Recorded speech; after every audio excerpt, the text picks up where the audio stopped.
Decentralisation की जरूरत क्यों है।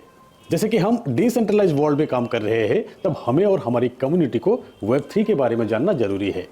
वेब 3 बेसिकली एक नया स्टेज है इंटरनेट का। जब इंटरनेट की शुरुआत हुआ 90s में, तब वेब 1.0 आया, जिसमें सिर्फ स्टैटिक पेज थे, वेबसाइट पर ओनली इंफॉर्मेशंस थे, सिर्फ पढ़ सकते थे हम। कोई ओपिनियन देने का ऑप्शन नहीं था, कोई इंटरेक्शन का ऑप्शन नहीं था। अप टू 2003-2004 ज़्यादा से ज़्यादा कंटेंट ही थे, like newspaper, only can read. फिर आया वेब 2.0, यूट्यूब, फेसबुक, गूगल, जिसमें सोशल मीडिया और यूजर जनरेटेड कंट्रोल आया, कंटेंट आया। हम पढ़ भी सकते हैं, हम लिख भी सकते हैं। यहाँ फोकस ज़्यादा कंटेंट से हटकर आ गया ज़्यादा एंगेजमेंट पे, ज़्यादा रिटेंशन पे, भरपूर एंटरटेनमेंट। फिर आया वेब 3.0। वेब 3.0 में डिसेंट्रलाइजेशन की कॉन्सेप्ट आया। इसमें ब्लॉकचेन के इस्तेमाल होते हैं। अब सवाल यह है कि जब वेब 2.0 ठीक थे, सब कुछ बहुत अच्छा चल रहा है, तब वेब 3.0 की ज़रूरत क्या है। हाँ, बिल्कुल सही सवाल है। अब ध्यान दीजिएगा, ब्लॉकचेन टेक्नोलॉजी से हमें प्राइवेसी और सिक्योरिटी मिलते हैं। वेब 2.0 सेंट्रलाइज है, डाटा सिक्योर्ड नहीं है। कहा जाए तो पूरी दुनिया के इंटरनेट 2-4 कंपनी द्वारा ही कंट्रोल किया जा रहा है, गूगल, फेसबुक, यूट्यूब। हम चाहे या ना चाहे, हमारी 90% इंटरनेट का समय हम इन कंपनी पे ही बिताते हैं, इन कंपनी के स्क्रीन पे ही बिताते हैं। किसी भी वेबसाइट पे हम अपने इंफॉर्मेशन देने के बाद ही लॉग इन कर सकते हैं। पूरी सिस्टम कंपनी के ओनर या एडमिन के कंट्रोल में रहते हैं। जितना एक्सेस आपको दिए जाते हैं उतना ही आप यूज कर सकते हो। जो भी एडमिन होते हैं वो कुछ भी कर सकते हैं।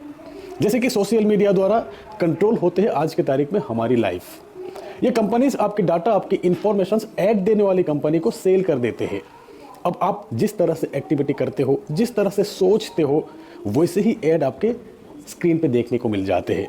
आप जिस टॉपिक पे बात करते हो उसी के रिलेटेड नोटिफिकेशन आ जाते हैं आपके मोबाइल पे।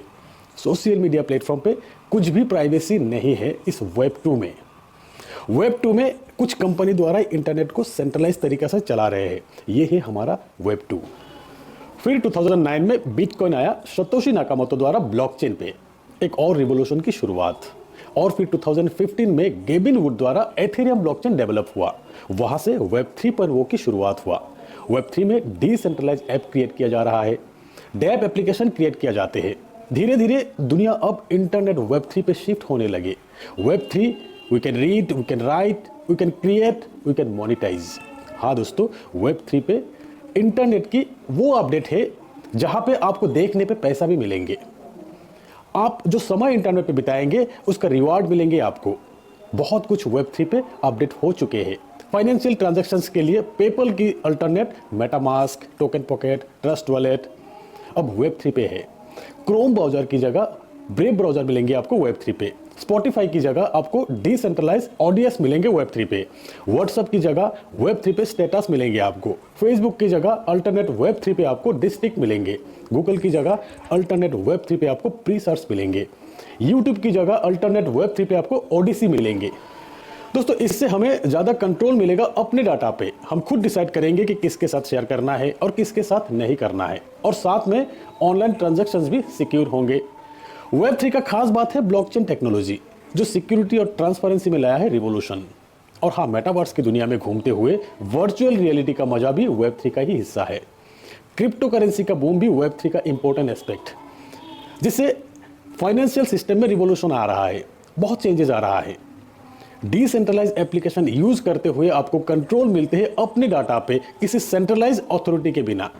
और last but not the list, web 3 ने एजुकेशन को भी रीडिफाइन किया है। ग्लोबल एक्सेस और पर्सनलाइज लर्निंग सब कुछ है यहाँ। तो दोस्तों, वेब 3 की दुनिया में आइए और नए पॉसिबिलिटीज को एक्सप्लोर कीजिए। फ्यूचर है यहाँ पर। तो आज की इस वीडियो में इतना ही। मिलते हैं मेरे अगले वीडियो में। तब